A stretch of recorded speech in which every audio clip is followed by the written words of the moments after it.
business and fulfilling the. Hey, what's up, you guys? I'm gonna be making a video of me cracking my joints.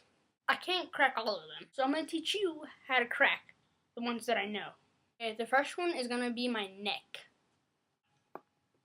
Got one. Okay, time for the fingers. One of the easiest ones ever. Yeah, and they don't really hurt as much.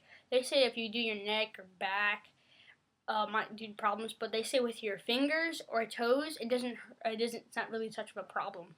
Okay, there are several different ways on doing your fingers. Let's do the one where you push them down. Got one. I can't twist this thumb bow.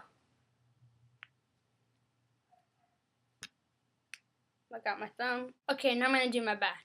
Okay, there are 5 several ways I can crack my back.